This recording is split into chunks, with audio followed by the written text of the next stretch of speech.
Welcome to Brief News Brief's special coverage of the 2020 election. I'm James Heaney. It finally happened. We got the results from Iowa in full. Phew! It was seeming like democracy was dying out there, but finally it came through.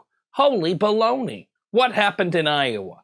Well, we reported on Monday night that there were actually 3 separate results that were scheduled to come out of Iowa on Monday night. This was a new thing that Iowa was forced to do after the 2016 contest between Bernie and Hillary.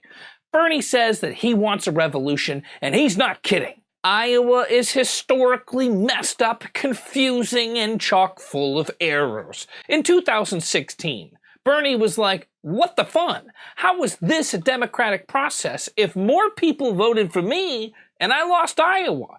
While the struggle for Iowa to count its vote was a gigantic shit show, it really shed light on the complexity of the weird caucus system. Most people understand one person, one vote as a democratic process. So what are the results? Well, the traditional Iowa delegate count per county, Buttigieg and Sanders are tied. Almost exactly tied. What is it with this country? Why are our elections so gosh darn close? It should be impossible to think that voting doesn't matter when you watch how closely these things land. Pete and Bernie are less than 0.01 percentage points apart. Pete is at 26.21 of the delegates, and Bernie is at 26.12. of the delegates. Elizabeth Warren is in third with 17.98%, which is really not that far away from those guys. Pete gets 11 points, Bernie gets 11 points, Elizabeth gets 5 points, and I guess they tossed Joe 2 points. I don't know exactly why. It seems like he's pretty far down the list. Those are the real numbers that count going towards the nomination.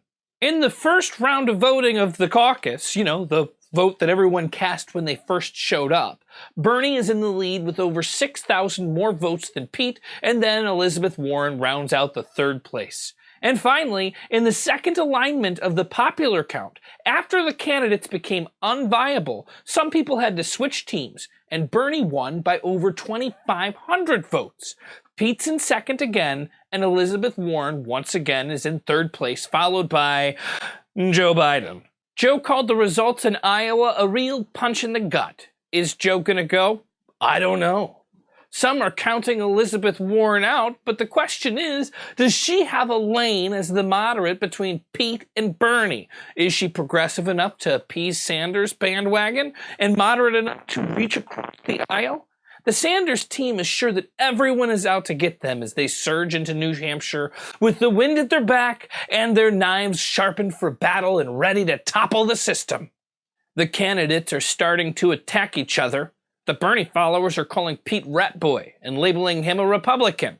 The Sanders folks are painting Pete as wrapped in the establishment, a new cog in the Clinton political machine, a highly intelligent yet brainwashed pawn of the old guard of the Democratic Party.